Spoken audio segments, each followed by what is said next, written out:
Hi, I'm Michael Smolensky. I'm a blockchain developer and founder of a new company called Autonomous Contracts. Autonomous Contracts bring smart contract and blockchain capabilities to the everyday user.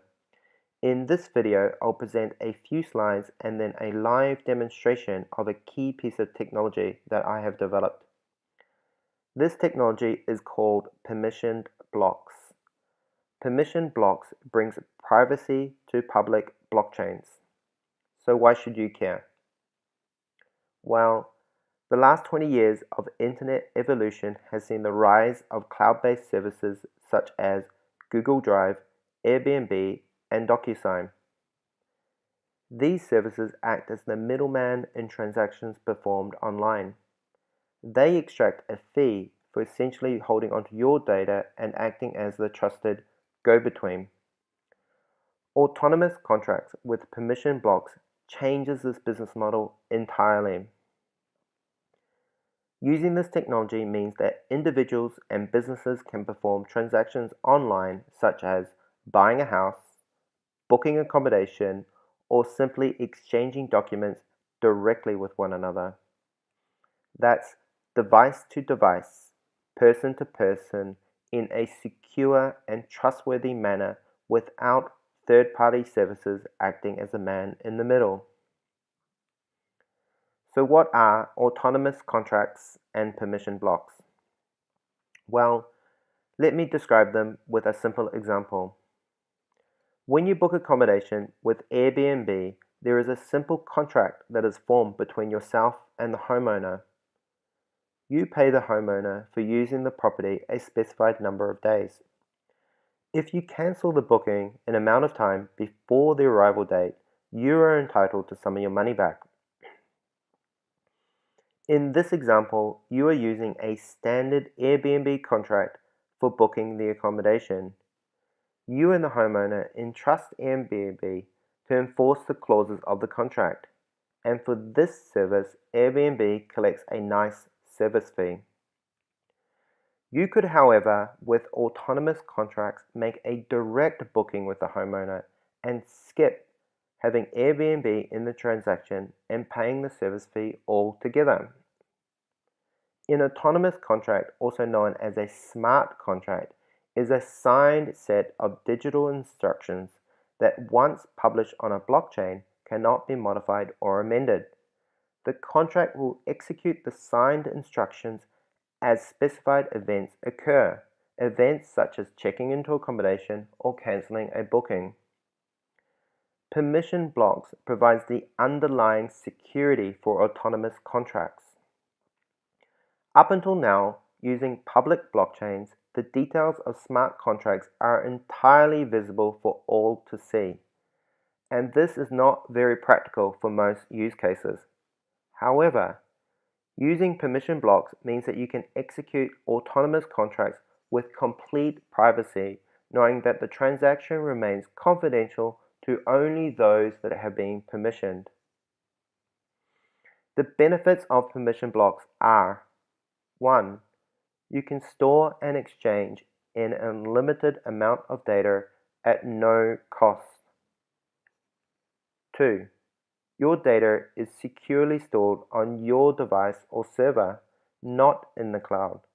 It is encrypted using elliptical curve cryptography, the same algorithm used in Bitcoin.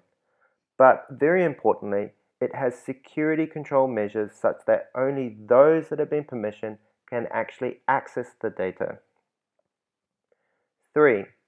It has been designed in a modular and decoupled way, meaning that you can use it with any blockchain that has smart contract features such as Ethereum or the soon-to-be-released Hyperledger blockchain by the Linux Foundation. In this particular demonstration I'm about to present has been engineered using Ethereum and a fork or a modified version of IPFS.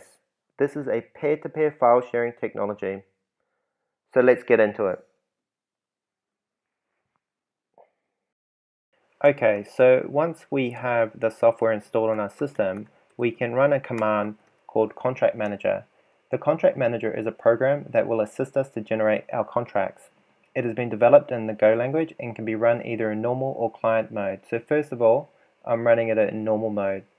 So we start the target blockchain, which is Ethereum, and we also start IPFS. A bridge is made between the two as part of the permission blocks functionality. Okay, so everything has started, and we're given instructions to open our browser at this address.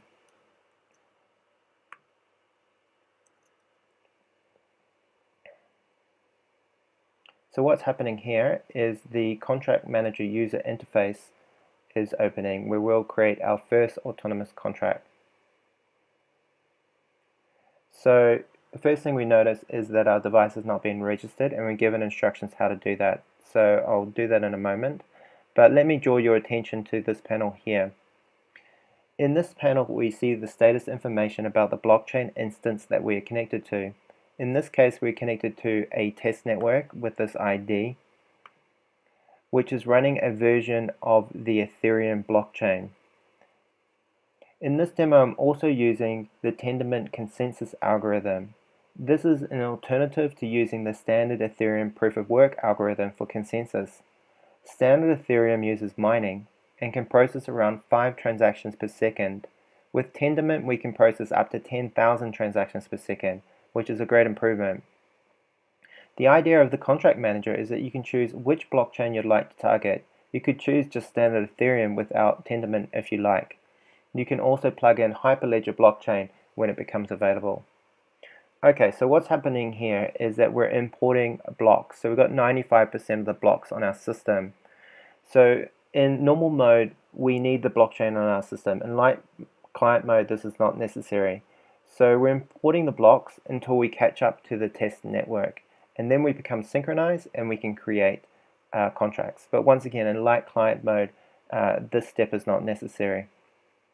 Okay, so while we're waiting for the device to become synchronized, let's register the device. So this is a public website for autonomous contracts for our test network. So the idea here is that we need to identify the device. So for this demo we have a simple way of identifying yourself, and that is by logging in using a LinkedIn account. This could be a more detailed identification process depending upon your use case, but for now we're just using LinkedIn to grab the name of the person or the business and their email address. Since I'm already logged into LinkedIn, I won't need to enter my username and password. Yep.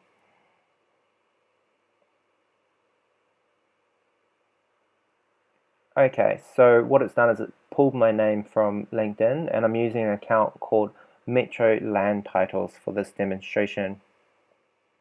And it says that I haven't registered a device yet under this account, so I'll click that. So I need to paste the device key here in this field, so I'll go get that, which is here. Okay, and we also see that we're synchronized, so we can create a contract when we come back. I enter a name for this device, server 1. The idea is you can add many device keys under a profile.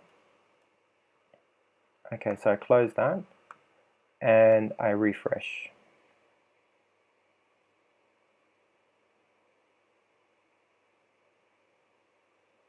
Okay, so now we see that the contract manager has authenticated this device as belonging to the Metro Land Titles. So any contracts I sign from this device will have the name Metro Land Titles on the contract. So we're going to create a simple contract now, and that contract is to issue an asset on the blockchain with the functionality to be able to transfer the ownership of the asset to other entities provided certain conditions are met. In this scenario, the Metro Land Titles is going to issue a property title, but you could imagine that any asset such as a share in a business, ownership of a vehicle, luxury painting could be issued in the same way. So let's start. Okay, in this step we enter the details to describe the asset. In this demo I only have one field, the description of the asset, but we could have multiple fields here to describe the assets, such as the square meterage of the property, lot number, survey plan, etc. So let's just enter in 10 Green Street as an example. And these details will be private on the contract. So let's click next. Okay, so what's happening here is that we're generating a unique signature that will be used to sign the issuance of the asset. We're also compiling a contract which is based upon a standard template that we've written in Solidity. And in order to keep the details of the contract private, we're generating a secure contract key that can only be controlled by the owner of the asset. Okay, so in this step, we will add a certificate that can be used as proof of ownership of the asset. Whoever can demonstrate that they have the certificate in their possession is the rightful owner of the property. This demonstrates how we can add any type of file that is any size to become an artifact of a contract. So let's do that. Let's find a file.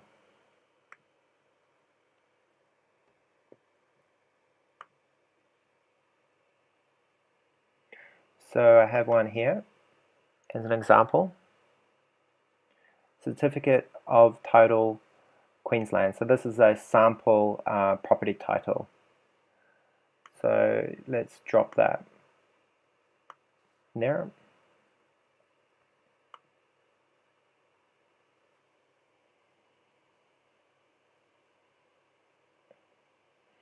Okay, so what's happened here is that's not your typical upload to a server in the cloud somewhere. What the contract manager has done is encrypted the file and stored it on this device with protective security so that no one can access the file without having permission. Up here we have a message saying that the contract is now ready. Please sign to issue the asset. Note that once the asset is signed, this transaction becomes a permanent record on the blockchain and cannot be modified or deleted.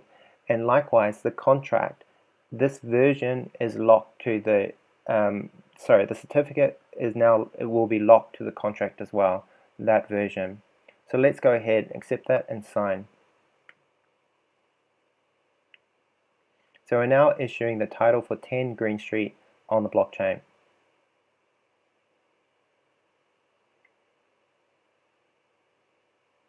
Okay, so that's been done, and now we see the details of the contract that we have published on the blockchain. So this above section, all these details are private. No one can see them on the blockchain. The only details that people can see on the blockchain is the blockchain metadata for the contract, which is the contract address, the owner account, and the block number. So looking at the private data, we can see the contract type is an asset, but that could be any contract type you could imagine. We could create contracts for hotel bookings, for unlocking your medical records, whatever you can imagine. We see the description that I wrote in. We see that the issuer is myself, the Metro Land Titles Registrar, and we see a signature ID, which I'll describe in more detail in a moment. And the owner of this asset is Metro Land Titles because I haven't transferred it to anyone yet. And here is the certificate, the asset certificate that we added before. So let's just check that that's correct. And there we have it, the certificate of title. Okay, but what's this long string of characters representing the asset?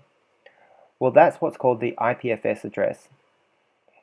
It's what enables other devices to be able to find the file. Think of it like a website address. If you give those characters to the IPFS routing system, it will go off and try and find the file on the internet in a distributed way. However, because we're using a modified version of IPFS, if the routing system comes looking for the file on our device, then our device will simply ignore the message and pretend we don't have it. So let's demonstrate that. Let's just copy that IPFS address and go to the public gateway and see if we can resolve that. So we do it like that. So there's the IPFS gateway. And if we look at the logging messages of the contract manager, we see an error has occurred. Someone is trying to access the blocks on this device, but permission has not been granted to this address because they're not authenticated and are not authorized. So if we come back, we're still trying to resolve that address. So to the outside world, nothing exists at this address. Okay, so let's close that. Okay, so now I'm going to demonstrate granting permission to someone to be able to view the contract and then transfer ownership. So let's do that. Okay, so let's now grant permission to someone else to view this asset. To do this, I'm going to create another actor that'll be running another instance of the contract manager. But since I'm presenting this demo on my laptop, I'll have to simulate another device using what's called a Docker container. A Docker container is a useful way to create another isolated operating system on the same computer. So for all intents and purposes, using a Docker container can be considered as a separate device. So to run the Docker container and the contract manager, this time in light client mode, I'll run this script in a new console window. So you can see we're running in light client mode.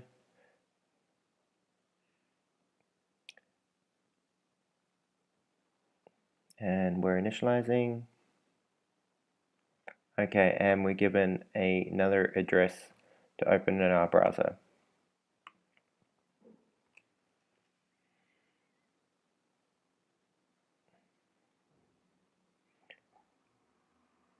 And I'm going to run the script again to create another instance as well. So here on the screen you can see I've created the profile of Alice, and let's put them side by side.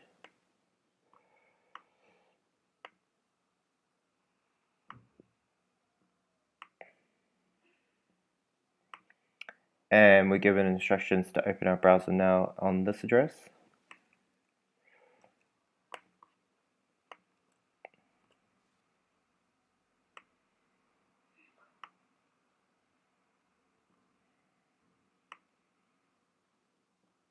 And this is for Bob. Okay, so we have in this window Metro land titles. If we go to the home screen, Metro land titles. We have Alice and Bob, and you can tell they're all running as separate devices because they're all using different ports. Metro land titles on port 3001, Alice is on 3002, and Bob is on 3003. Okay, so let's navigate back to this contract, 10 Green Street, and let's grant permission to Alice.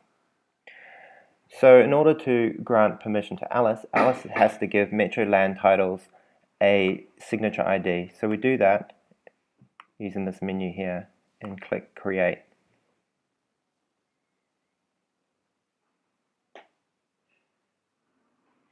Okay, so this has generated a new blockchain account for Alice.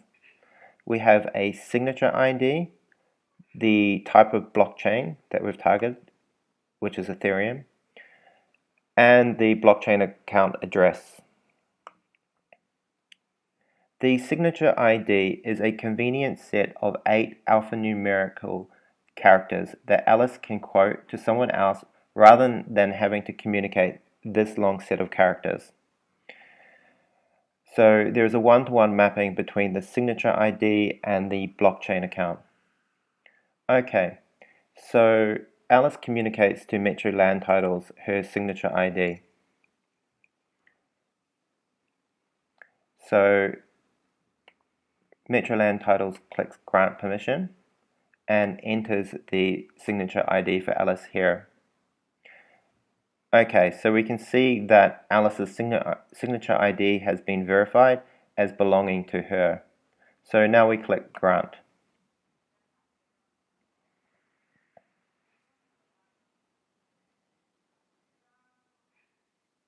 Okay, so we can see that Alice has been granted the read access capability. So let's now see if Alice can access this contract. So we copy the metadata address and go to search, and we search for that. Okay, so Alice can now see the blockchain metadata, and to unlock the contract, she uses her signature ID.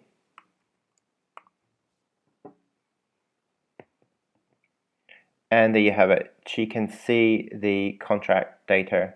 She can see that it's been issued by the Metro Land Titles. It's an asset for 10 Green Street, and the owner is also Metro Land Titles. Now, rather than Alice having to search and unlock the contract as I have shown, we could also have sent Alice an email containing a link to this contract. The link would contain the contract meta address and her signature ID, so straight away she could see the unlocked details of the contract. But for the demonstration purposes, I wanted to take you manually through these steps and show you that the contract needs to be unlocked by a signature. Okay, so let's see if she can see the asset certificate.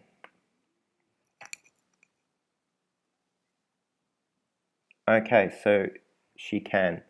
So what has happened here is that the encrypted data has been sent directly from Metro Land Title's device to Alice's device. Her device has been given a special key as part of the authorization process to give her read access. So when encrypted data is received, her device can decrypt that data. So no intermediary was involved in this transfer of data. The data was sent directly from Metro Land Title's device to Alice's device. Okay, so we have proved that we can grant access to the contract. But what happens when someone else who hasn't been granted access tries to access the contract? So let's do that with Bob's account. So let's get Bob to search for that contract, as we did with Alice. So he can see the blockchain metadata, which is no problem because that's public on the blockchain and gives no details away about what is inside that contract and who actually owns the contract. We've got a blockchain owner account, but that doesn't reveal the ID. So if for some reason Bob had access or knew about Alice's signature ID and tried to unlock the contract, he can't do that because the signature ID needs to be paired with a private key, and it's the private key that actually unlocks the contract, and he doesn't have that. That's stored safely away on Alice's device. Okay, so we proved that we can grant access to another entity. So what about transferring ownership to another person, to Alice? Okay, so let's do that. We click this button here, transfer ownership, and we enter in Alice's signature ID again. So we've verified her identity, and now we click transfer.